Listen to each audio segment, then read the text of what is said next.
Sim, é isso mesmo. Após um mês do lançamento, live action da Disney do novo filme da Branca de Neve, estreado por Rachel Zegler e Gal Gadot, já é um sucesso histórico. Este é o Visão Libertária, sua fonte de informações descentralizadas distribuídas. Ajude a propagar as ideias de liberdade. Deixe o seu like e compartilhe com seus amigos. Um artigo seu pode virar vídeo aqui também, sabia? Este artigo foi escrito por Dedo Mindinho renegado pelo Lula, revisado e narrado por Gordinho Caipira. No dia 20 de março de 2024, estreou o tão esperado filme live action da Branca de Neve, 88 anos após a estreia do primeiro filme produzido pelo próprio Walt Disney.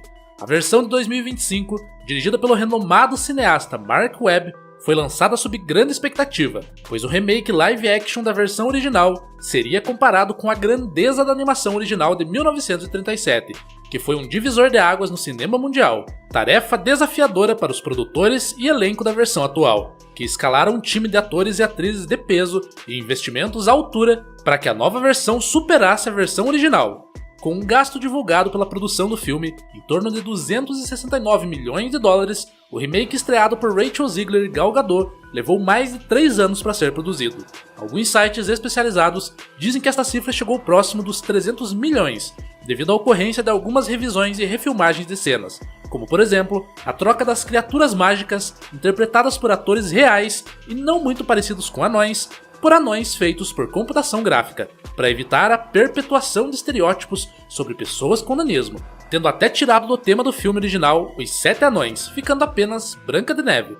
Se não bastasse o desafio de superar a animação de 1937, a produção se esforçou em adequar a história para os dias atuais, trazendo para dentro do tema do filme algumas pautas sensíveis, tais como feminismo, identitarismo e inclusão, já começando pela escolha de Rachel Zegler como protagonista do filme, interpretando a Branca de Neve. Para aqueles que não sabem, Zegler é descendente de colombianos, e obviamente sua pele não é tão branca como a neve, mostrando assim a intenção da produção do filme em quebrar os padrões originais. Outro ponto é o engajamento de Zegler em pautas feministas, pró-Palestina, pró-aborto. Este exemplo por si só já traria um desafio a mais do que apenas superar o filme original. Esse tipo de abordagem desafiadora aos padrões tem sido muito comum nos filmes hollywoodianos, pois a inclusão de pautas progressistas em remakes de filmes clássicos, produções de filmes sobre a literatura escrita e comic books cai muito bem aos que se identificam com esses temas ou que os utilizam para ter uma virtude para chamar de sua. Em alguns casos, filmes trocam totalmente os personagens originais por aqueles que se adequam à agenda woke progressista. Portanto, para medir o sucesso de um live action como Branca de Neve em relação ao clássico, o melhor indicador seria o retorno da arrecadação nas bilheterias sobre o capital investido na produção. Então, vamos às comparações. De acordo com o site do Guinness Book, a versão de 1937 gastou em valores atuais 13,25 milhões de dólares e arrecadou em valores atuais 1,5 bilhão de dólares. Isso significa um lucro de 1,48 bilhão de dólares e um retorno sobre o capital investido de mais de 11.000%. Para facilitar o entendimento, a cada $1 investido no filme, houve um retorno de 112 dólares. E realmente foi uma mina de dinheiro. A versão de 2025 de Branca de Neve teve um custo de produção de 269 milhões de dólares, e um pouco mais de um mês depois da estreia, o filme arrecadou 201 milhões de dólares. Isso significa um lucro de menos 68 milhões de dólares, mais conhecido como prejuízo, e um retorno sobre o investimento de menos 25%. Ou seja, para cada $1 investido, perdeu-se mais 25 centavos. O filme ainda nem se pagou, sendo que muitas salas nem mais o têm em cartaz. Ah, mas como podemos comparar a arrecadação de um filme lançado há 88 anos com a arrecadação após um mês da estreia do outro? Vamos então aos números da arrecadação da animação de 1937, um mês após sua estreia.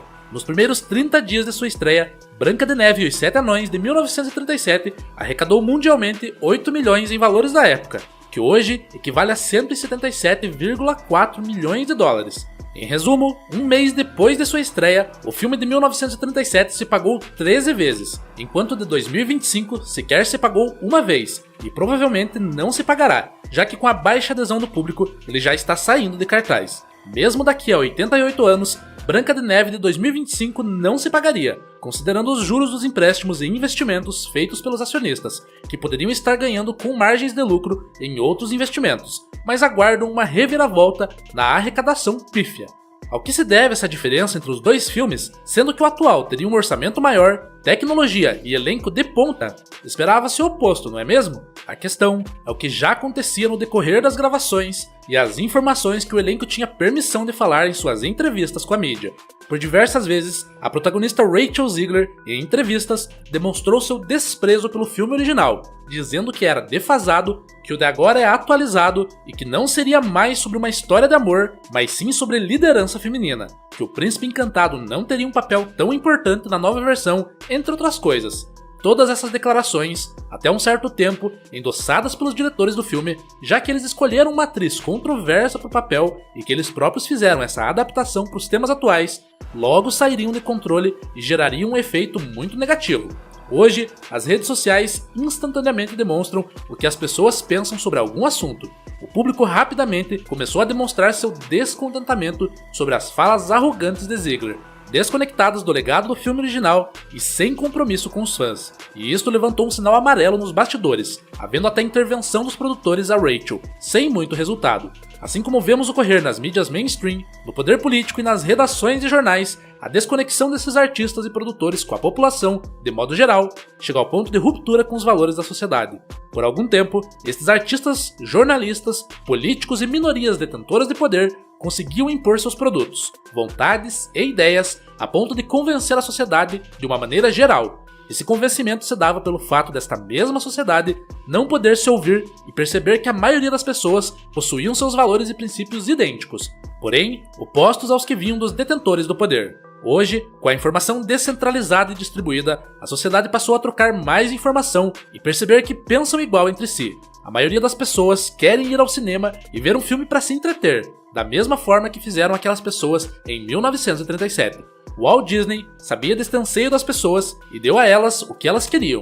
Por isso, o filme teve o sucesso que vimos. Mas infelizmente, o gramscismo, há anos impregnado nas instituições de ensino, redações de jornais e mídias, tomou o lugar de fala e tenta subverter os valores da sociedade, as pautas que foram expostas pelas declarações pessoais da protagonista e também a atualização do filme, desconectando sua essência das vontades de quem vai consumir o produto. A questão principal é que estas minorias que produzem entretenimento vivem em suas bolhas que as isolam de perceber isso. Eles ainda acreditam que podem plantar um pasto ideológico e que as ovelhas da sociedade virão pastar aquilo que desejam, sem pensar ou questionar. Esse isolamento não os faz perceber e se conectar com os consumidores, nem perceberem seus valores que ainda estão alinhados com o conservadorismo, com a família, com a vida, com o livre mercado. Eles apenas conversam entre si e se enganam com a fantasia da sua própria bolha, mas quando a bolha fura, já é tarde demais para consertar. Então, por que o título desse artigo diz que a versão de 2025 é um sucesso? É um sucesso para os artistas e produtores de Hollywood, que ainda estão em suas bolhas. É um sucesso para aqueles poucos que pensam como eles dentro dessas bolhas.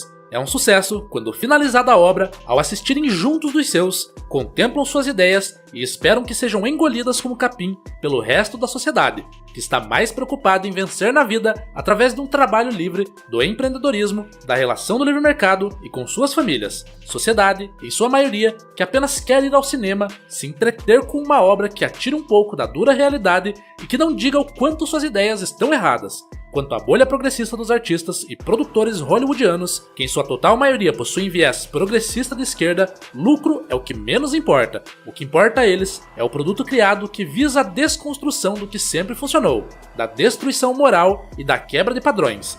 Dentro da bolha deles, será consumida pelo gado sem questionamento. Mas hoje, vemos que estão descobrindo a realidade e eles próprios estão se desconstruindo ao perceberem que dependem tanto do lucro quanto da sociedade.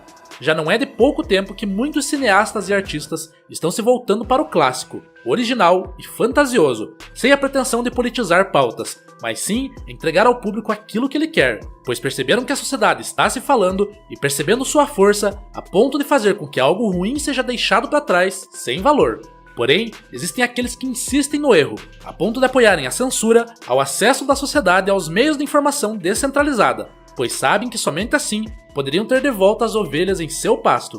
Felizmente, estamos num tempo em que a busca da verdade nos meios descentralizados é uma realidade sem volta. A liberdade nunca foi tão valorizada por aqueles que estão fora da bolha centralizadora enviesada. Então, por isso, a luta para não retroagirmos será cada vez mais exposta e as bolhas serão furadas, expondo aqueles que estão mais desconexos dos valores reais da sociedade. A exemplo da Rachel Ziegler, as opiniões e atos dessas pessoas ficarão expostos, ao ponto deles perceberem a realidade difícil que vivem e como ela sofrerão as consequências por tais decisões. Cabe agora saber qual será o lado que seguirão após as bolhas estourarem. Se adaptarão à nova realidade do verdadeiro valor ou insistirão em apostar no prejuízo como valor moral ou imoral. Obrigado pela audiência. Este é um canal colaborativo. Participe você também. Cadastre-se agora mesmo no nosso site visãolibertaria.com e envie os seus artigos por lá. Os colaboradores recebem recompensas em Bitcoin. Inscreva-se no canal e clique no botão da campainha para ser avisado de novos vídeos. Até a próxima!